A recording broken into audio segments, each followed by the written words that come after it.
This segment of the Kirby Success Series program features Mr. Paul Greenhaw.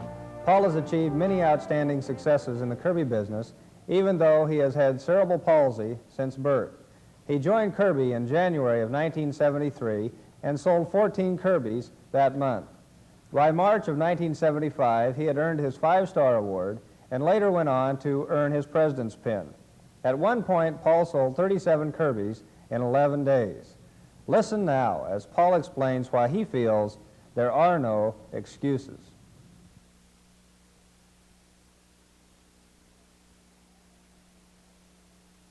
I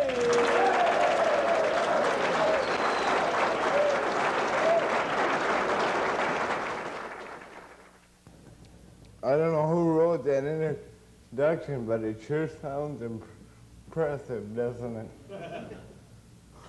Maybe I should begin to believe it. No. You know, Craig called me about a month and a half ago and begged me to come out and speak. So I didn't even bother looking at my calendar. I told him I was busy, but I'd come anyway. So then I looked at my calendar after I hung up, right? And I'm supposed to be at a horse show showing a Tennessee Walker at noon tomorrow. I've got a divisional assistant in this week. We graduated 45 dealers at 5:38 this evening in one office. And we've got a party at 2:30 this evening to celebrate anyone with 2 sales their first day. And I want you to know that I'm not busy enough to come tonight. But I am leaving as soon as I'm finished, Craig, because I want to count my money.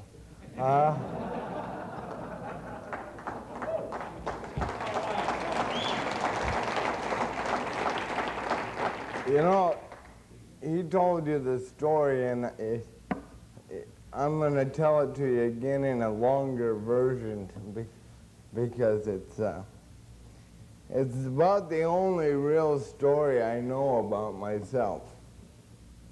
And I know that some of you as dealers years ago heard the same story. And it's a lot of fun to walk around a room and meet and greet people like Tom and Wally Sandro and John Hickman and yes, that young man, Mr. Wolf Edmund, and know that maybe I made Wolf what he is today. Gotcha, Wolf. You know, the theme of my talk was supposed to be what Kirby meant to me and what Kirby can mean for you, and that's exactly what we're going to talk about tonight. In 1968, after a year of college, I went for a summer job to try to make some money to continue to college. And the job that I had was a very exciting, dynamic, and high-paying job cleaning buildings after fires. And I was up in the scaffold in the air about 45 feet in a church cathedral on the University of Minnesota campus, scraping soot off a wall after one of the solid citizens on campus threw a firebomb in it. And the priest came in about the 3rd day, and he looked at me up there. I was on my way up teaching a new man how to use a chemical sponge. He looked up and he said the same thing the man on the camera said. He said, "Son, you've been here about a week and I appreciate the effort, but why do you continue to come to work bombed? And being of solid mind, body, I looked down, way down, and he's standing in the pews, and I said, Father, I have cerebral palsy. And he said, what in the hell are you doing up there? And I said, well, right now, Father, I'm closer to God than you are.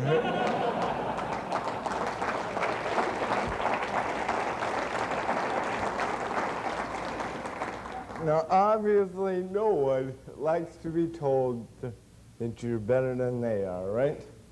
And he proceeded to leave the altar area. And about 45 minutes, the Federal Labor Commission came down and stopped the job. And my boss had to come to me and tell me that he could not continue employing me. And this was 4 days before Christmas. Now, prior to that, I just didn't know what to do. But being I was going back to college in 3 weeks, I never let it bother me. And then I got a letter in the mail declaring me unemployable. And I want to tell you that it was probably, at the time, the most devastating letter a man could ever get. Because you know that doctor told my folks 20 years prior to that I would never walk or never talk. And now the letter came again. So I went to the state people that help people that go to college or what have you. And I was married at the time and had a couple of children. And they told me I could not qualify for unemployment because of my handicap. And I said, well, what do you want me to do? And he said, well, you got a couple of choices. Now, some of you are from Minnesota and know where the St. Paul High Bridge is. That was choice number one. Okay? Choice number two was welfare. And I didn't like that, so I said, there's got to be another choice. And the man said, create your own job. Okay? So, doing what I knew best, and that was guppies, I had 4 or 5 aquariums in my home. I talked to my landlord who owned a marine outboard dealership in St. Paul. Said, Len, I know I'm going to be behind in my rent because I'm declared unemployable, and I've got to create a job. And he said, well, I've got some space in the front of my shop that I'm not using. Why don't you sell some guppies? And I said, walleyes won't bite on guppies. He said, no, make it a pet shop. And that's how it started. And you know, I felt excited because I knew then I was creating a job. And I worked hard for about 3 years, and I moved into a shopping center. And 14 days before Christmas, there was a major fire in the shopping center, and all my dreams went up in smoke again. Now, when you're 22 years old, unemployable, and looking at filing $172,000 bankruptcy with 2 kids and a wife, you begin to wonder whether the doctor was right or wrong. So I was starting over again, looking to create a new job. And my sister called me one day and she said, Paul, got you a job. I said, doing what? And she said, ain't telling you, but I got you a job. So she said, you got to be down there at 10 o'clock and fill out the application, and Lyle told me, he guaranteed me I'd have a job. So I went down to this very small storefront, and it was a block away from my first pet shop. And in the window was a Kirby. And I thought, oh no, a janitor job.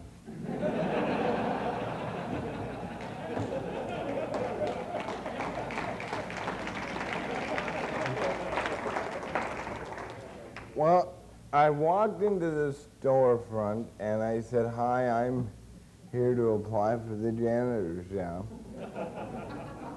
The lady said, I'm sorry, you must have the wrong place.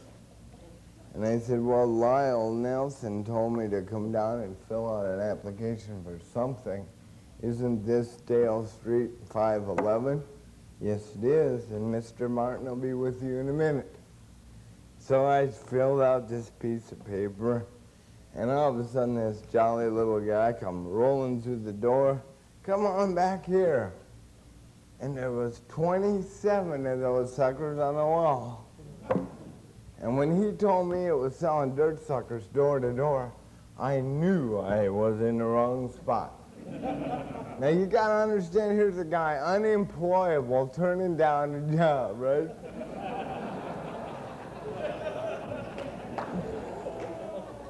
Well, Sam Martin sent me down and he told me that if I could sell 14 of these, I could win a trip to Tantera Lake of the Ozarks.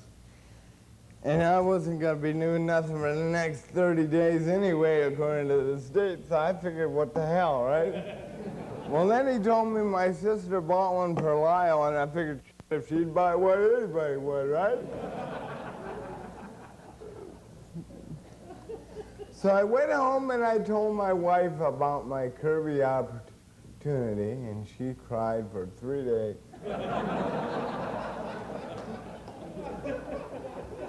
We were 2 months behind in our rent, and she could see 2 more coming, right?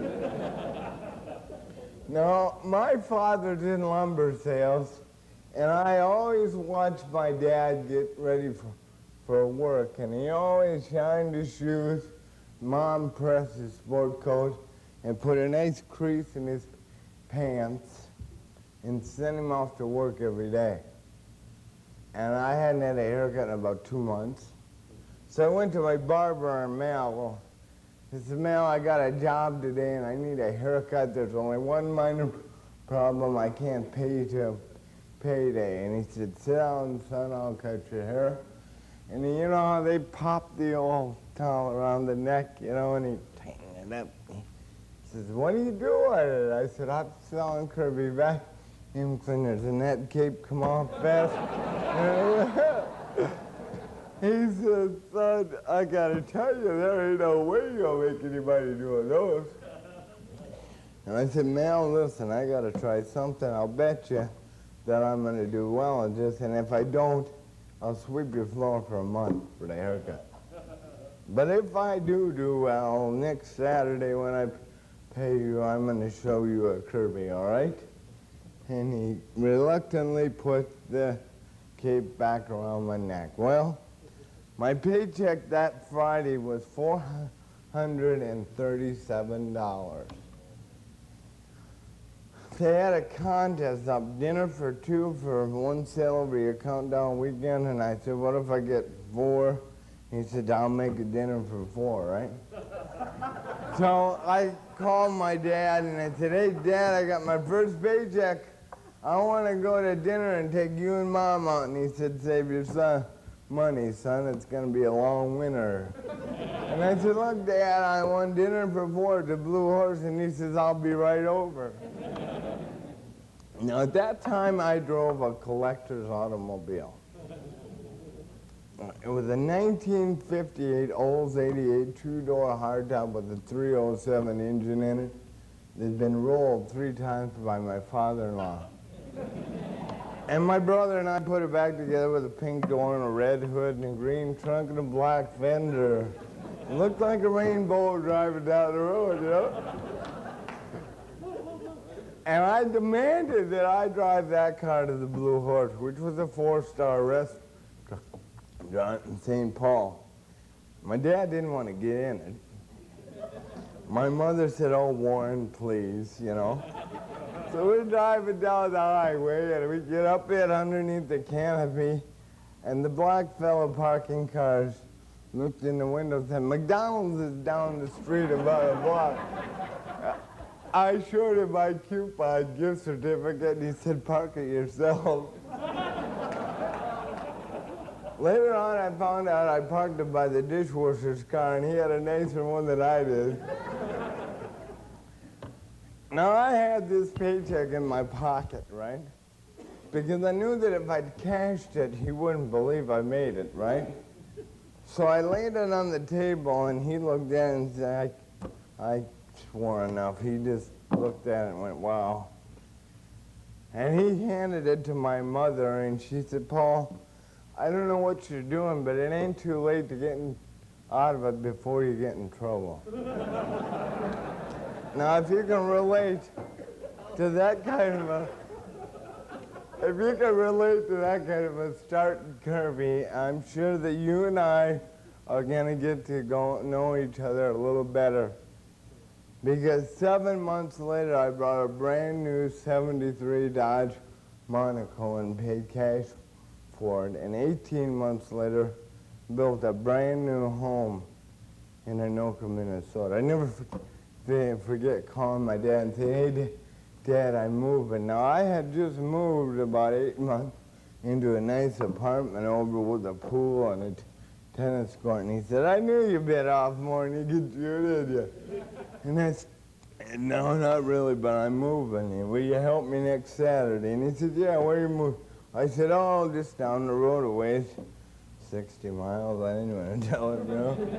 So he borrowed the company truck and pulled up, and we loaded all my stuff in the car, and we drove out to the country and into the driveway of that home. And I can't tell you the words he used again, but he said I was out of my mind. He said, "What in the world did you do this for?" I said, "Well, it was only $29,874, and I made $4,000 last month for a down payment." "You made what?" Well, 2.5 years later, I made a phone call to move again to a larger home. And I want to tell you that it was so exciting because my dad, being in sales, just didn't really quite understand that you could make a living selling dirt suckers, right? Matter of fact, he was probably one of the toughest sales I made the first time, but he's owned every model since. You know, you can listen to this story and laugh, and I want you to. But I want you to listen to this story and put yourself in your own shoes, close your eyes, and decide where you want to go. Because this company builds giants all by themselves. I had a dream in 1977 to be on factory staff. I met Adrian Budlong at the Marriott by the airport one night. And you know me, I'm a little early for everything, right? So my father and mother lived in Ohio at the time, and I flew to Columbus, and they drove me up. And Gene Winfield, my distributor, was going to meet me, and we were going to tour the factory because I had sold 27 Kirbys that month and was the top dealer for the #1 distributor in the world. And I thought it would be kind of neat to meet the president, and he thought so too. So I'm sitting in a bar waiting for Gene to fly in, and next to me, about 2 chairs down, is this great big man. And I look over and I look back, and I look over and I look back, and I leaned over and I said, "Don't I know you?" He said, "I don't think so." I said, "Oh, I apologize." I had another beer, and I looked back over, and I said, "Have I ever shown you a Kirby?" And he busted out laughing. He said, "Son, do you know who I am?" And I said, "No, but I'm dying to find out." And he said, "I'm Adrian E. Budlong, the president." And I about fell off the chair. Well, we sat that afternoon away and drank Budweiser beer and talked good times. And Gene's plane got snowed into Chicago and finally rolled in about 8 o'clock late, and we had dinner that night. And I remember going to the Hall of Fame room and having him pin my 24 plus tab and 5-star pin on it at the same time. And he said, you know, I've never sold 24 before. And I said, your job will be easy. And he looked at me and he said, it's yours if you want it. And I said, well, I want it. And I did everything in my power to get there. I went home that weekend or that following Tuesday morning with Gene and Sheila, and I said, Gene, what do I got to do to get to that place? And he said, Paul, that's a big number.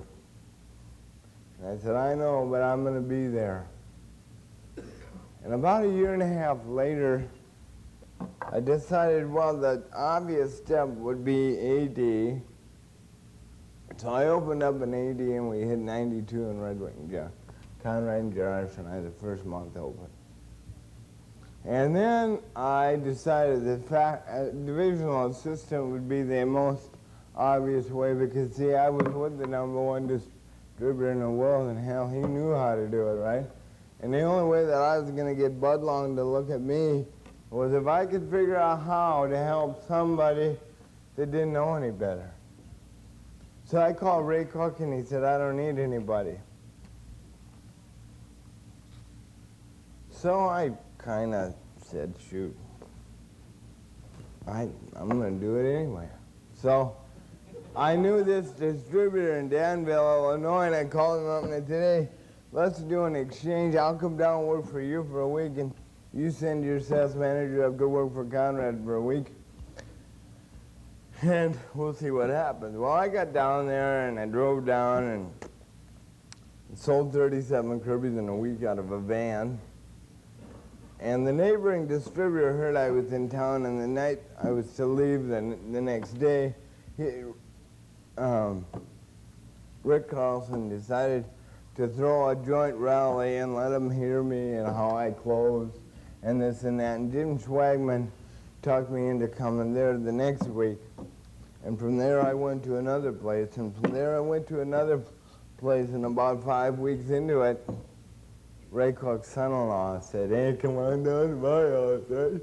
So I did. I went down, shoot, I didn't care, man. Money was money, and I was having fun, and I was helping people. And Ray Cook called me on the phone. He said, what the hell are you doing down in St. Louis? And I said, working. He said, you belong to Red Wing. I said, no, I don't. I got a contract here for a week. And he says, what are you trying to do, run the division? And I said, no, just straighten it out. He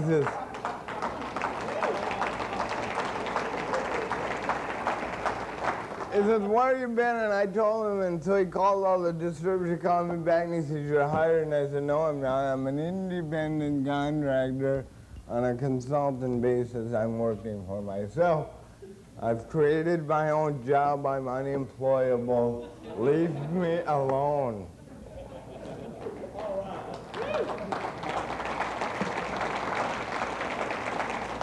He said, what do you mean? And I told him, and he said, let me get back to you.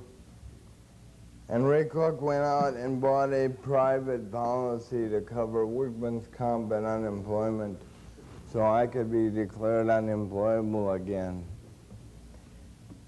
And I worked for Ray about 2.5 years and developed 84 10-pin winners, 19 5-star winners, 22 24-plus winners, 2 president's pinners, and 1, 2... How many distributors were dealers in this room? There's 2. And then I got a call from the factory, and they said, Uncle Sam wants you. And I said, no, I've been wanting you for about 5 years, you know? And the rest is history. Now I'm a distributor again. And I don't want you to think that I left the staff unhappy. I want you to know that I became a distributor because I know that I can individually affect more people. I'm going to develop 5 ADs this year. I'm going to develop 22 ADs in the next 5 years and 10 distributors.